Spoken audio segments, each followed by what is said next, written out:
Olá, queridas irmãs, queridos amigos, estamos começando mais um programa, O Espírito da Letra, analisando a obra de André Luiz. Como você já nos acompanhou na semana passada, o novo livro é No Mundo Maior. Isso, vimos a introdução. Hoje começaremos o primeiro capítulo desta obra maravilhosa.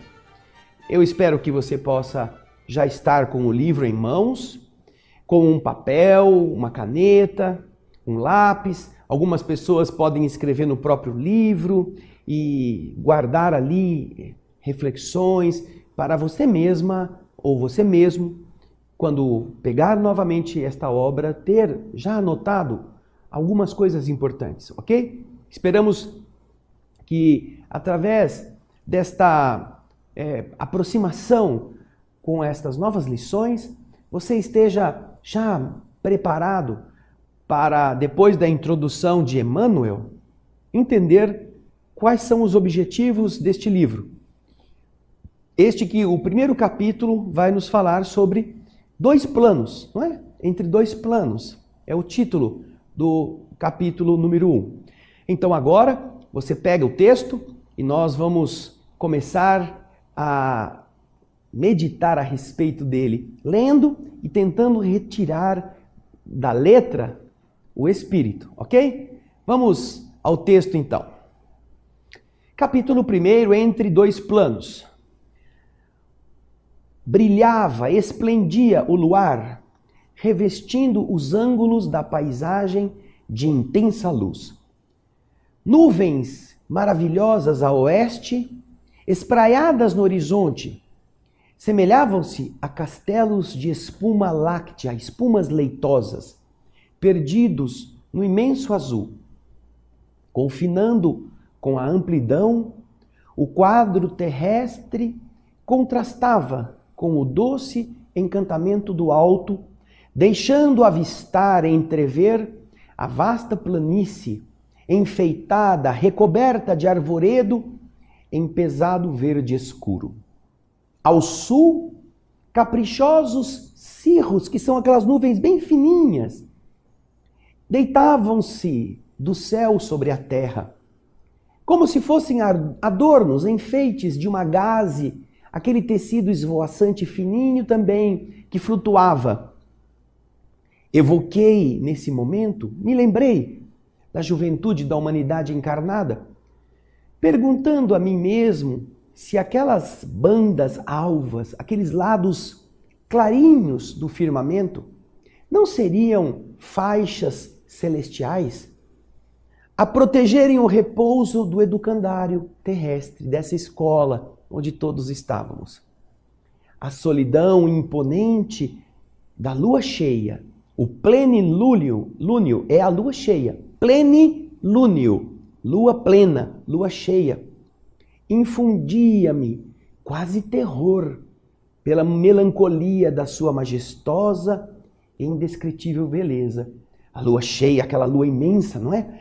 Você fica meio que intimidado, diz André Luiz. Você fica meio assim, assustado de tão bela que ela é, você fica pasmo. Isso faz você se lembrar de coisas superiores, não é? E é o que ele vai dizer agora. A ideia de Deus me envolvia o pensamento, arrancando-me notas de respeito e gratidão que eu, entretanto, não chegava a proferir, a emitir. Nesta casa da noite, rendia culto de amor ao Eterno, que lhe havia criado os fundamentos sublimes de silêncio e de paz, em alívio, em refrigério das almas encarnadas na crosta da terra. Esse luminoso disco solar, ele emitia e irradiava desse modo maravilhosas sugestões. Diante dos seus reflexos, a evolução terrena se havia iniciado e numerosas civilizações haviam modificado o curso das experiências humanas. A lua tinha sido testemunha disso tudo, não é? Aquela mesma lâmpada suspensa clareara o caminho dos seres primitivos, conduzira os passos dos conquistadores, havia guiado, norteado a jornada dos santos. Como testemunha imperturbável, impassível, a lua observara a fundação de cidades suntuosas, acompanhando-lhes a prosperidade e a decadência. Contemplara as incessantes renovações da geografia política do mundo, as mudanças de nações, de limites, de fronteiras, umas conquistando outras, depois sendo libertadas. A lua havia brilhado sobre a testa coroada de príncipes e sobre o cajado de misérrimos pastores. Presenciava todos os dias, a longos milênios, o nascimento e a morte de milhões de seres. Sua sagrada, augusta serenidade refletia a paz divina. Aqui embaixo, dos desencarnados e encarnados, possuidores de relativa inteligência, podíamos proceder a experimentos, reparar estradas, construir ou contrair compromissos ou edificar virtudes, entre a esperança e a inquietação, aprendendo e recapitulando sempre. Mas a lua, solitária e alvinitente, brilhante, nos trazia a ideia da tranquilidade inexpugnável, aquela tranquilidade invencível da lei divina. A região do encontro está próxima, falou alguém para André Luiz. Quem seria? A palavra do assistente caldeiraro interrompeu minha meditação. O aviso me fazia sentir o trabalho e a responsabilidade. Lembrava, sobretudo, que não me encontrava sozinho. Não viajávamos ambos sem objetivo. Tínhamos alguma coisa para fazer os dois. Em breves minutos, dividiríamos os trabalhos com o instrutor Eusébio, abnegado defensor, abnegado paladino do amor cristão, em serviço de auxílio a companheiros necessitados. Eusébio dedicara-se há muito tempo ao ministério de socorro espiritual com vastíssimos créditos em nosso plano. Havia renunciado a posições de elevação, realce, destaque e adiara sublimes realizações, dedicando-se inteiramente aos famintos de luz. Ele administrava, ele superintendia prestigiosa organização da assistência em zona intermediária, atendendo a estudantes relativamente espiritualizados, mas ainda presos, submetidos ao círculo carnal, e a discípulos recém-libertados do campo físico. A enorme instituição a que ele se dedicava, ou a que ele dedicava essa direção brilhante, ela regurgitava, ela transbordava, saía gente por todos os buracos, de tanta gente que ia lá. Que eram quem? Almas situadas entre as esferas inferiores e as superiores. Gente com imensidão de problemas e de perguntas de toda a espécie, que requeriam de Eusébio paciência e sabedoria. Entretanto, o incansável ou indefesso missionário, apesar do constante acúmulo de serviços complexos, encontrava tempo para toda semana descer a crosta planetária, satisfazendo interesses imediatos de aprendizes que se candidatavam ao discipulado, sem recursos, eles, aprendizes, de se elevarem para vir ao encontro do seu verbo iluminado na sede superior da instituição. Veja só que interessante. André Luiz começa fazendo uma reflexão sobre a natureza. Ele está vendo o ambiente, ele está vendo a natureza da Terra, a Lua. Só que ele está vendo com os olhos do Espírito, não é? A Lua, o céu, as nuvens, aquela força magnética tão bonita que surgia e fazia pensar, havia sido testemunha de toda a evolução da humanidade. Não só agora, quando as obras de André Luiz estavam chegando. 1947, lembra-se da introdução? Então, não só deste período, mas a Lua estava toda noite visitando a escuridão e testemunhando aquilo que o homem foi fazendo ao longo desta civilização e de muitas outras anteriores à nossa. Então André fica com isto embasbacado, assustado, por se lembrar da importância divina. O Criador do universo criou tudo isto, essa beleza, este poder, mesmo o silêncio do seu brilho. Era como um olho a olhar-nos, não é? Testemunhando tudo o que fizemos de bom e o que fizemos de ruim. Mas, enquanto ele estava assim, navegando, ele escuta a palavra de Calderaro, o instrutor que vai com ele. Estamos nos aproximando. Vamos chegar daqui a pouquinho. Vamos acompanhar os trabalhos de Eusébio. Eusébio é um espírito elevado que toma conta de uma instituição que atrai muitos estudantes. Ele vai, ao longo da história, e principalmente neste começo, apresentar certas diretrizes, vai explicar certas coisas. Ele era este trabalhador do amor cristão que não se negava a ajudar de todas as formas.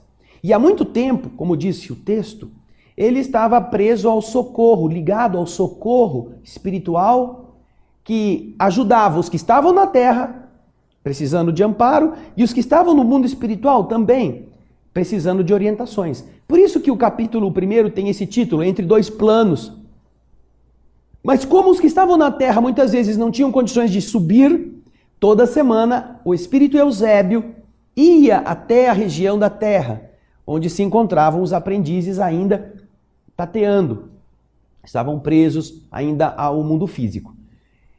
Agora, no próximo bloco, nós vamos ver mais descrições de André Luiz e de Calderaro em relação a esta circunstância. Então, daqui a pouquinho a gente volta para continuar o texto. Espero você.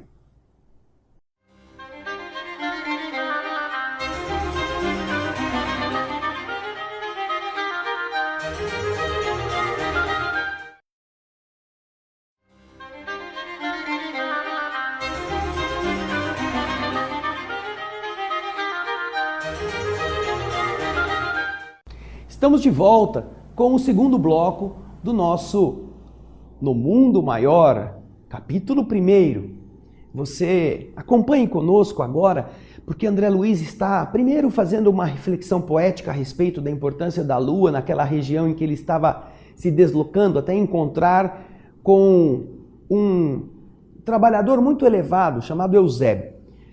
Calderaro, que era o seu instrutor, vai com ele e eles então agora vão chegar ao local e André Luiz vai continuar a explicar quem que era esse Eusébio, porque era uma personagem até agora não conhecida nas obras anteriores, ok? Vamos então acompanhar a leitura da sequência do capítulo 1, Entre Dois Planos. Vamos lá? André Luiz diz assim: eu não o conhecia pessoalmente, referindo-se a Eusébio.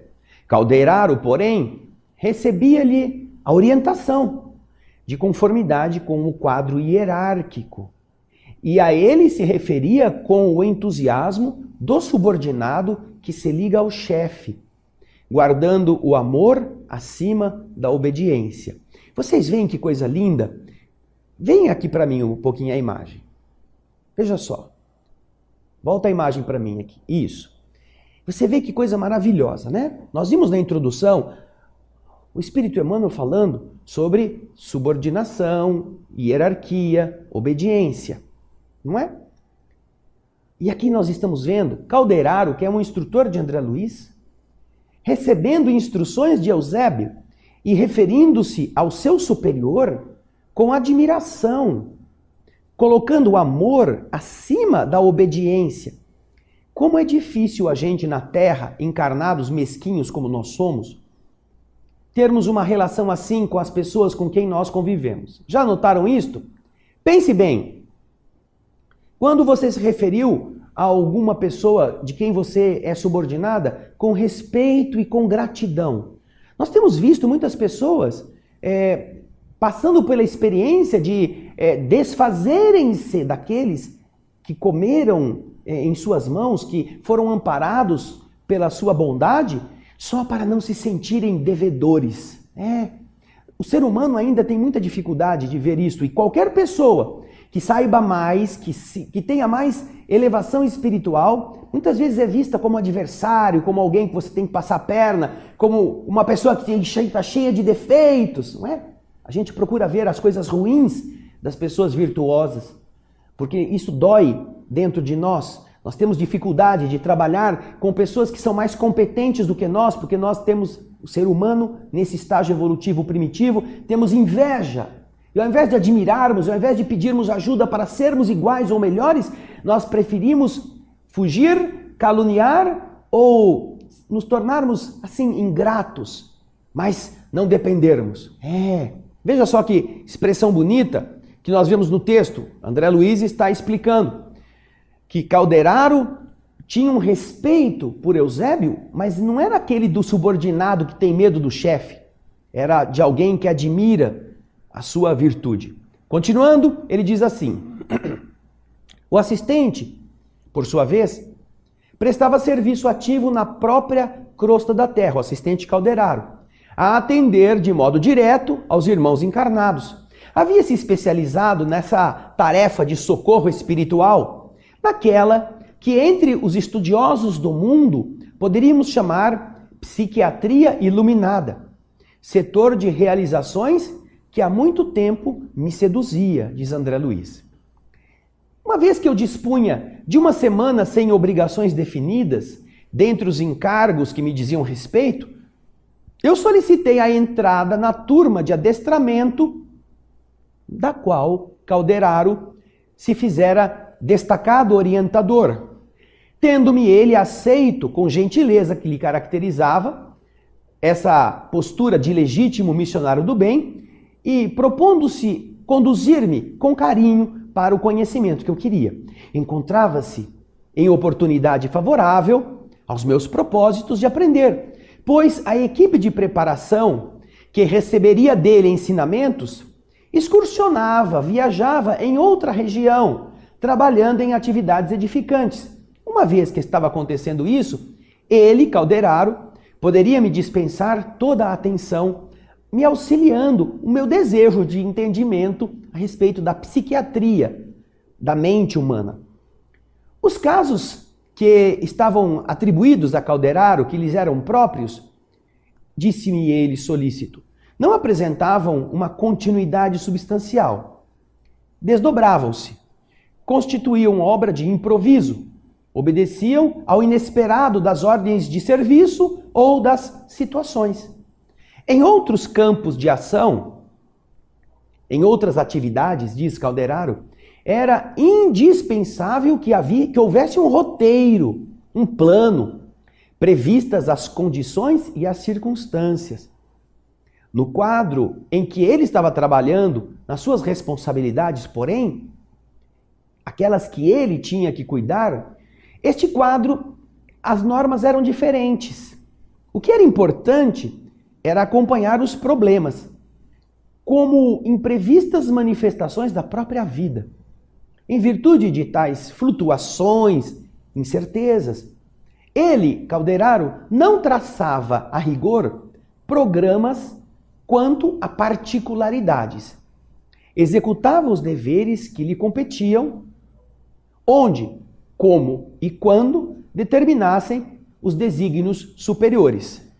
O objetivo, o escopo fundamental da tarefa, limitava-se, circunscrevia-se ao socorro imediato aos infelizes, evitando-se quanto possível a loucura, o suicídio e os extremos desastres morais.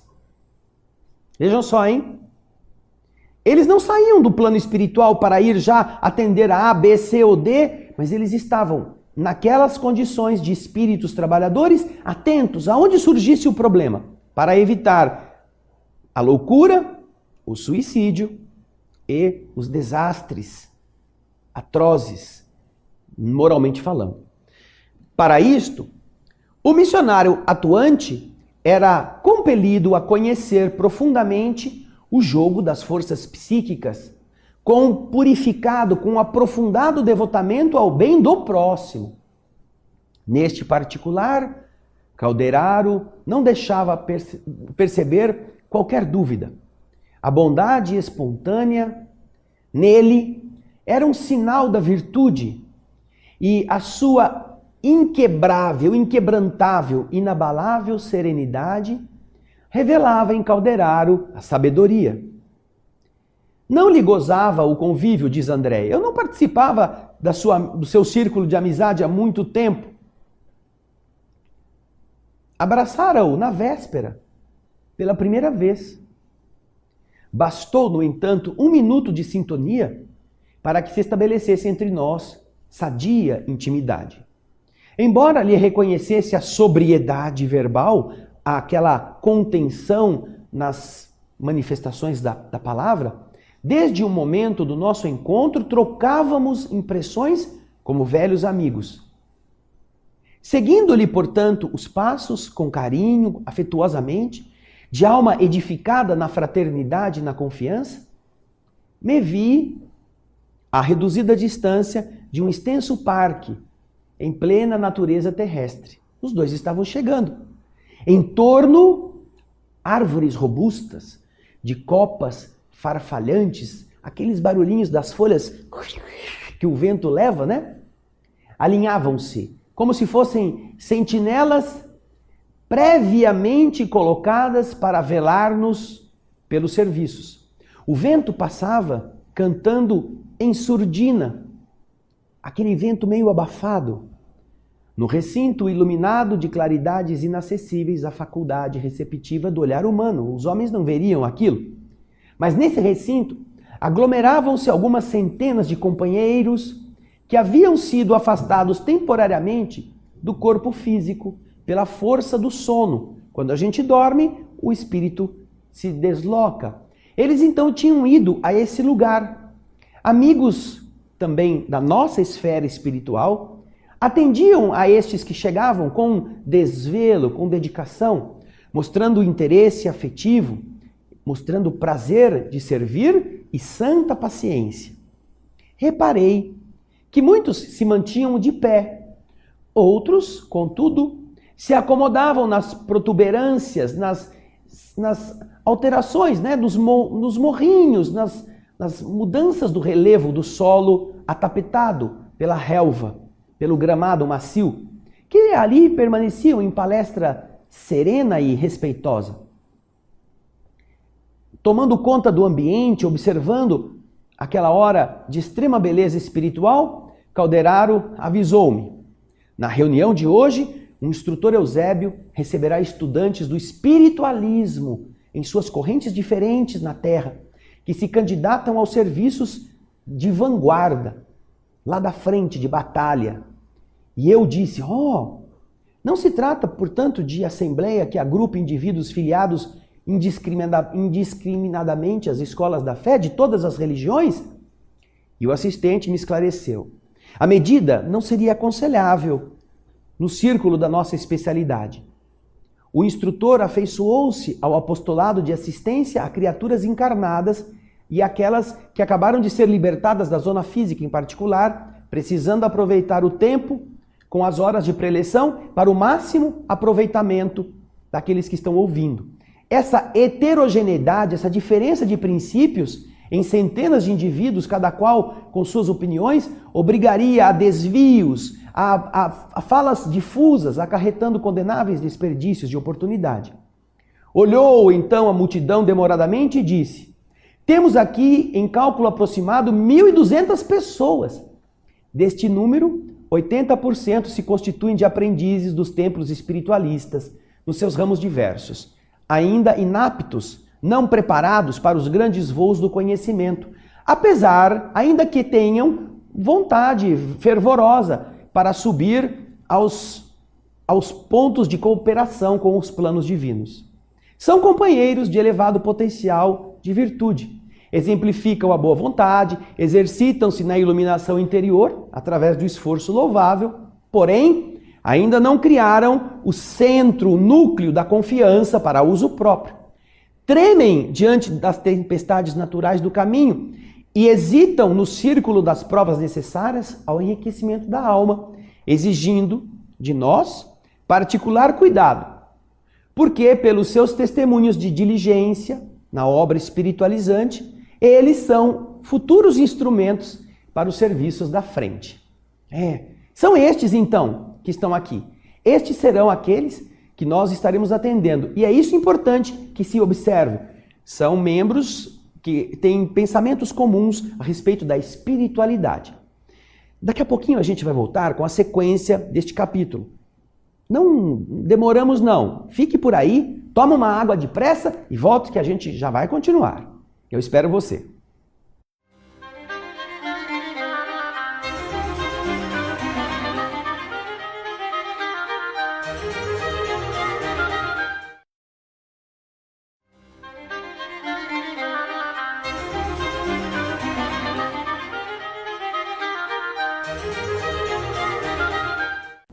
Eu não disse que era rápido? Aí, já estamos de volta. E o que está acontecendo? André Luiz, Calderaro, estão observando aqueles espíritos que foram recolhidos durante o sono, são encarnados, que durante o repouso físico foram a essa instituição. Por quê? Porque eles já acreditam na espiritualidade. Não são espíritas apenas. Todas as almas que acreditam na sobrevivência do espírito, que frequentam religiões que são espiritualizadas, que falam sobre isto, têm esses mesmos valores. Então, eles já estão preparados para certas instruções específicas. Imagina se levassem para lá numa mesma noite evangélicos, católicos, pessoas muçulmanas, pessoas de religiões diferentes que não têm uma noção harmônica. Haveria muita necessidade de ficar explicando para que eles entendessem o que é que vai acontecer ali. Já estes não. Estes estão todos ali. É a mesma coisa que você fazer uma reunião para instruir sobre matemática e chamar engenheiros, arquitetos, mecânicos, físicos, astrônomos. Todos eles têm a matemática como base. Agora, já pensou você chamar uma cozinheira, um motorista, um ajudante de jardinagem? Como é que você vai falar de matemática para aqueles que não têm hábitos mentais matemáticos? Por isso é que estão explicando para André Luiz, Calderaro está fazendo ver, que é necessário haver essa harmonia. Só que, o que acontece? Esses companheiros, eles ainda lá não são aqueles fortes, não estão preparados plenamente. Eles têm certos temores. Então você vai ver aí o texto que nós já lemos no finalzinho do bloco anterior, com a explicação que Calderaro está dando para André Luiz, que nós vamos retomar aqui. Veja só o slide que você vai ver na tela, nós estaremos pegando o texto dessa parte. Diz assim Calderaro: são companheiros de elevado potencial de virtude, estes que estão aqui. Exemplificam a boa vontade, exercitam-se na iluminação interior através de esforço louvável. Contudo, ainda não criaram o núcleo, o cerne da confiança para uso deles mesmos. Diante das tempestades naturais do caminho, eles tremem. E eles titubeiam, eles hesitam neste círculo das provas necessárias para o enriquecimento de suas almas, exigindo de nós particular cuidado, pois eles, pelos seus testemunhos de cuidado e diligência na obra espiritualizante, como eles são firmes, eles são os futuros instrumentos para os serviços da frente, da linha de frente. Apesar da claridade que as suas diretrizes demonstram, ainda padecem, ainda sofrem desarmonias e angústias que ameaçam o equilíbrio incipiente, embrionário que eles possuem. Não lhes falta, não lhes falece, porém, a assistência precisa. Instrutores de restauração de forças abrem para eles as portas acolhedoras em nossas esferas de ação. A libertação pelo sono é recurso imediato de nossas manifestações de amparo fraterno. A princípio, eles nos recebem a influência sem saber, inconscientemente. Em seguida, porém, fortalecem a mente devagarinho, gravando-nos a ajuda na memória, apresentando ideias, ideais, alvitres, projetos, sugestões, pareceres e inspirações beneficentes e salvadoras, através de recordações imprecisas que a memória vai trazendo. E depois de uma breve pausa, ele concluiu dizendo: os demais, os que estão aqui, fora estes que vieram da Terra, são colaboradores em nosso plano, em tarefa de auxílio. A organização dos trabalhos era digna de sincera admiração, diz André Luiz. Estávamos num campo substancialmente terrestre. O campo vibratório era o próprio da Terra.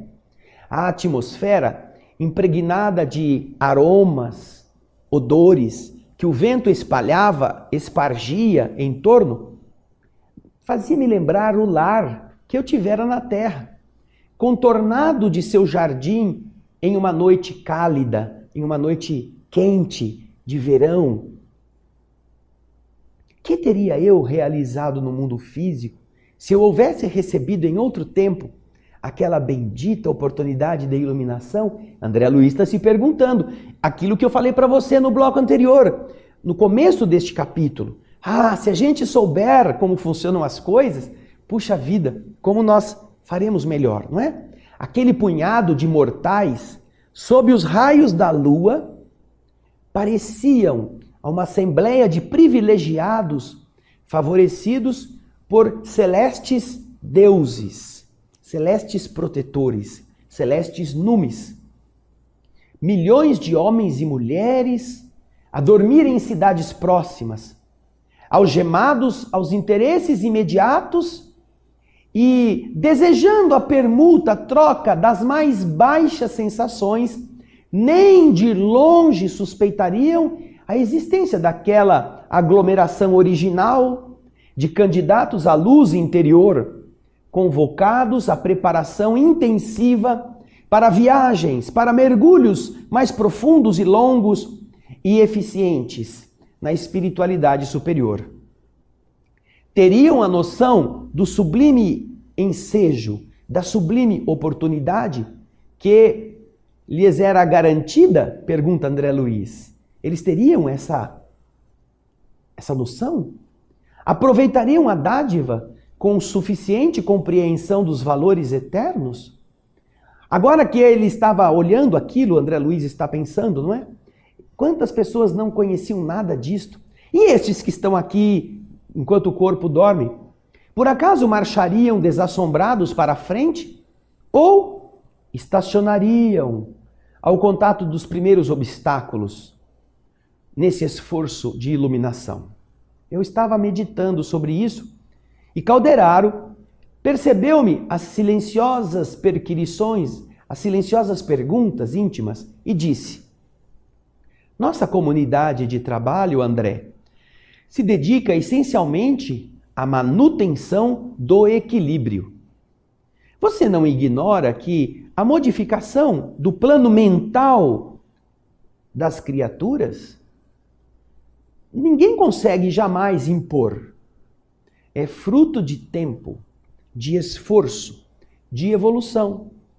E a construção, o edifício da sociedade humana no atual momento do mundo vem sendo abalado nos próprios alicerces, obrigando imenso número de pessoas a renovações imprevistas. Certo, você não se surpreenderá se eu disser que, em face do surto da inteligência moderna, que briga, que colide com a paralisia do sentimento, a razão entontece, a razão periclita, a razão se perde ou se arruína. O progresso material atordoa a alma do homem desatento. Grandes massas, há muitos séculos, permanecem distanciadas da luz espiritual. A civilização puramente científica é como o deus Saturno, devorador, e a humanidade de agora se defronta com implacáveis exigências de acelerado crescer mental. Daí o agravo de nossas obrigações no setor da assistência. As necessidades de preparação do espírito se intensificam em ritmo assustador. E enquanto estavam falando assim, eles alcançaram a multidão pacífica. Meu interlocutor, Calderaro, sorriu, destacando: André, o acaso não realiza prodígios, não realiza milagres. Qualquer construção precisa ser planejada, atacada e concluída. É preciso atacar, planejar e pôr a termo, levar ao fim, para que o homem físico se converta em homem espiritual. O milagre exige muita colaboração de nossa parte. Então, ele me dirigiu um olhar significativo e disse: as asas sublimes da alma eterna não se expandem, não se alargam nos retraídos refúgios, nos acanhados escaninhos de uma chocadeira. É preciso trabalhar, brunir, polir, é preciso sofrer. Nesse momento, aproximou-se alguém, dirigindo-nos a palavra. Era um gentil, solícito companheiro, informando-nos que Eusébio havia entrado no ambiente, no recinto. Efetivamente, em uma saliência próxima, comparecia o missionário, rodeado por 6 assessores, todos eles envoltos em uma auréola de intensa luz. O abnegado orientador não exibia os traços de uma velhice venerável. Não. Porque às vezes as pessoas pensam, é um velhinho já, muito maduro. Nós costumamos imaginar os apóstolos das revelações divinas desse jeito, não é?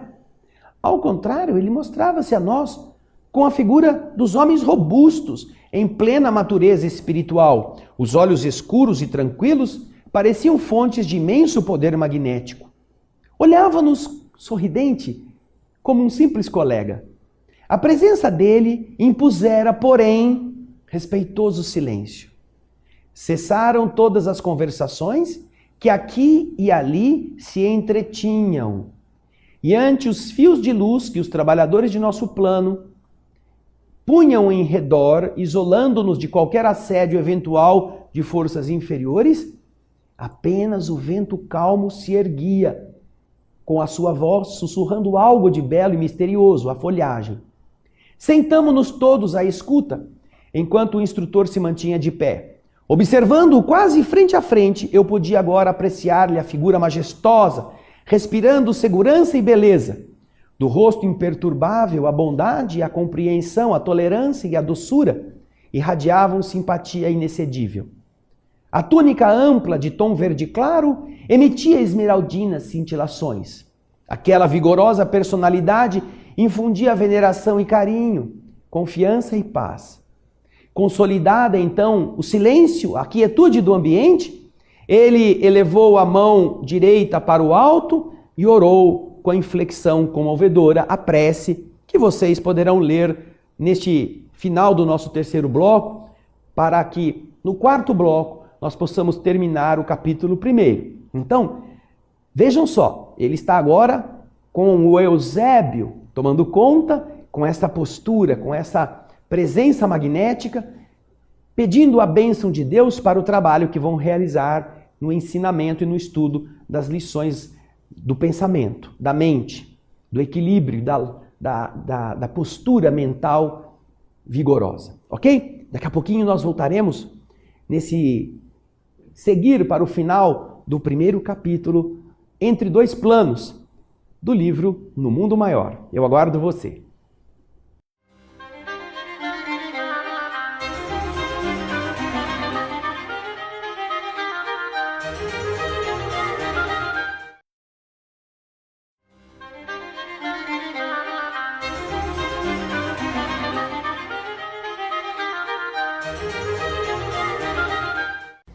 Estamos de volta com o último bloco do nosso programa de hoje, o capítulo 1 do livro No Mundo Maior. Nós vimos aquela chegada de Eusébio para começar a noite de estudo e você leu uma prece que Eusébio faz para inspirar aqueles que estão naquele ambiente. Você sabe que a oração é muito importante para a construção de um campo favorável, de um campo de força. E é por isso que se recomenda tanto a oração em família, como uma maneira de você criar um ambiente que preserve o seu lar, não por causa de um ritual que você fez, mas da emanação vibratória elevada e luminosa, que vai impregnando todos os ambientes daquela casa. Aliás, isso foi demonstrado lá no livro Obreiros da Vida Eterna, quando se trata da desencarnação do Fábio. Procure lá.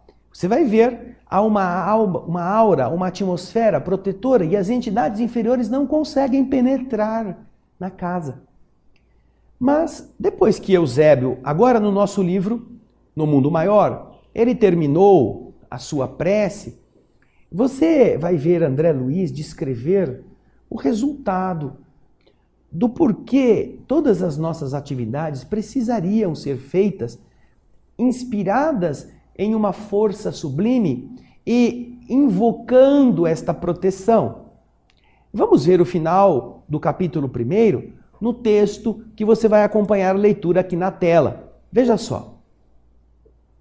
Terminada a comovente rogativa, Eusébio, o orientador, baixou os olhos nevoados, cobertos de pranto, e então eu vi, dominado de júbilo, André Luiz diz que ele estava envolvido por essa sensação de alegria, de felicidade interior, que uma incognoscível, uma desconhecida, de uma altura desconhecida, uma claridade diferente, caía sobre todas as pessoas que estavam ali em jorros cristalinos.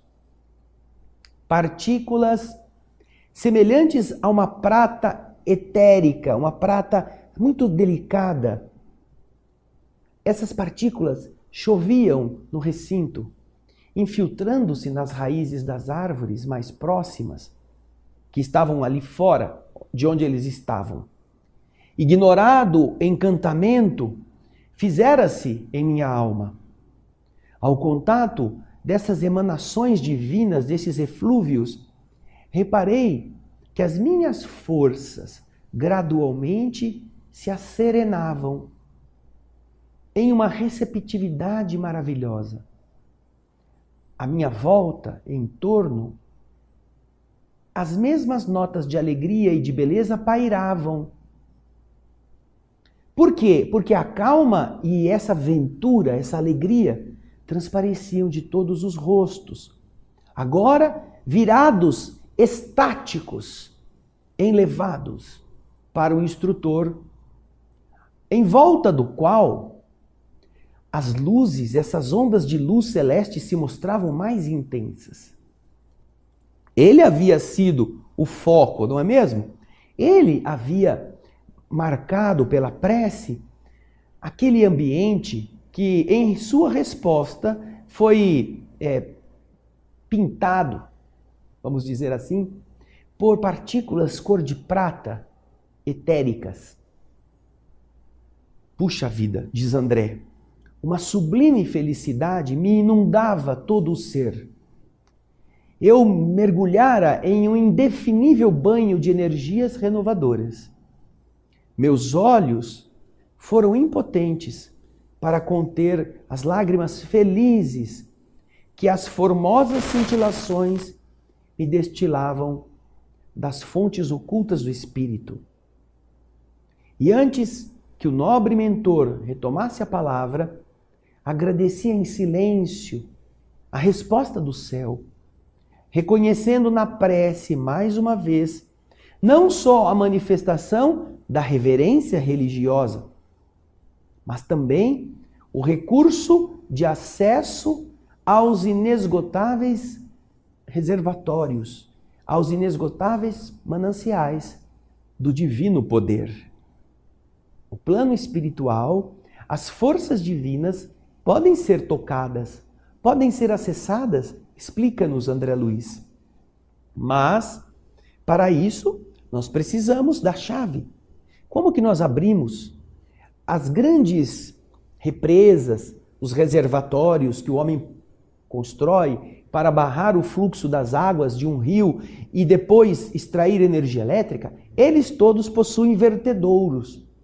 Aquelas eclusas, aquelas represas, aquelas portas que seguram a água.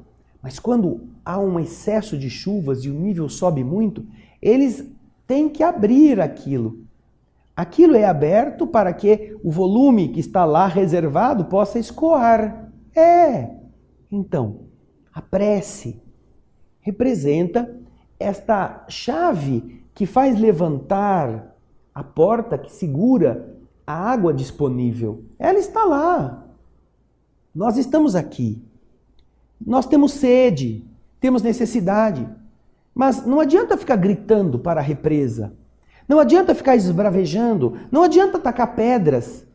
Não adianta fazer pichações. Vocês são egoístas, vocês não prestam, vocês não querem nos ajudar. Não, é preciso ter a forma adequada para que, concedendo-nos aquilo que nós estamos buscando pela maneira certa, o reservatório nos ofereça aquilo que está lá. André Luiz nos explica que a prece, como ele comprovou mais uma vez, é esta chave de acesso a esse poder divino que está disponível.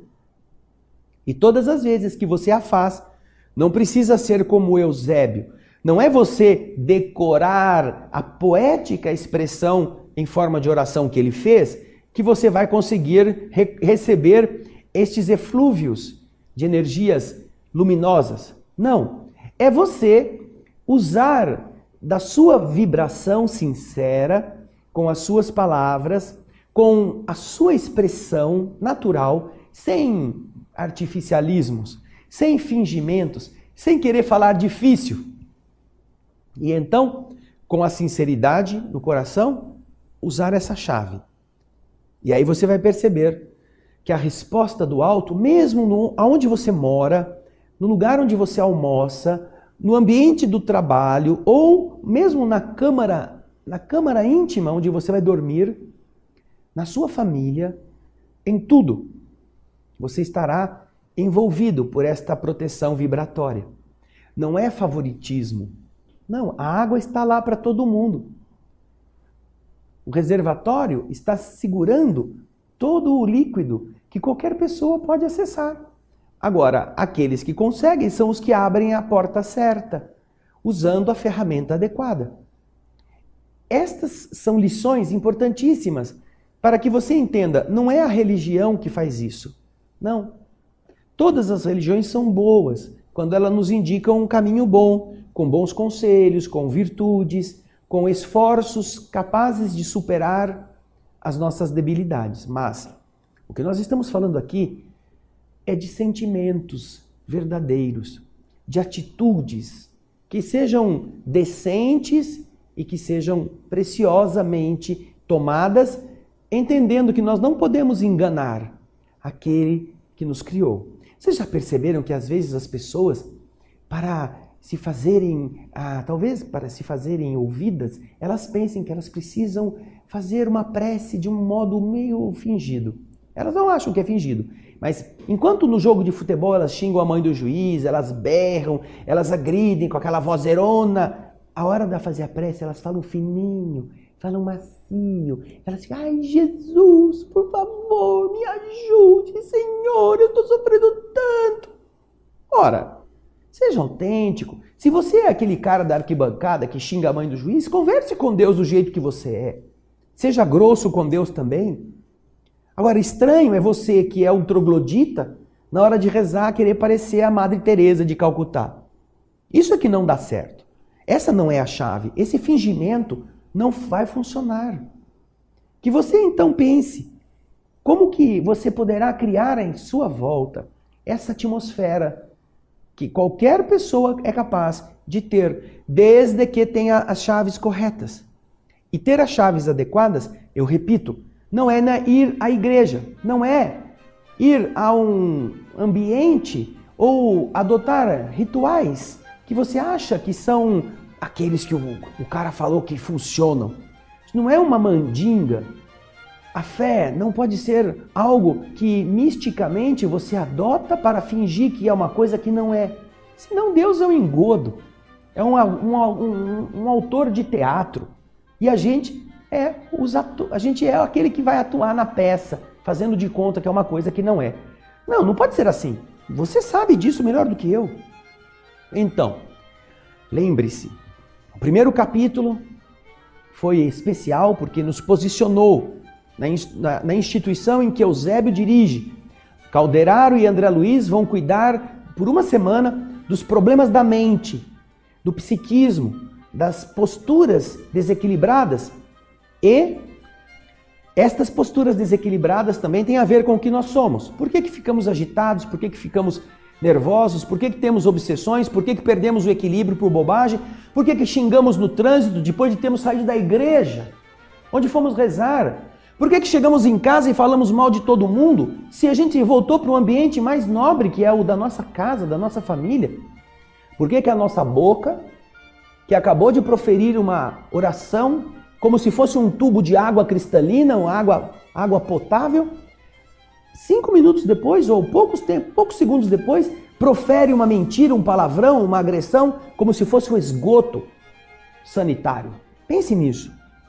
Transforme a sua garganta, transforme o seu espírito em um produtor de luz. E você então terá muito menos problemas. Obrigado por sua audiência. Agora vamos começar a ver como as questões da mente, do psiquismo, são fundamentais. Valendo já o capítulo 2. Na próxima semana nós estaremos entrando nesta verdadeira epopeia com a preleção de Eusébio. Eusébio vai falar agora. O capítulo 2 é um discurso brilhantíssimo desse instrutor, desse orientador Eusébio. Você já pode ir tomando ciência dele. E na semana que vem nós estaremos conversando sobre isso, ok? Eu espero você. Muito obrigado pelos seus e-mails, pelas suas palavras generosas, pelo seu carinho ao tratar do nosso espírito da letra. E eu espero você para o capítulo 2 do livro No Mundo Maior na próxima semana. Um grande abraço e muita paz.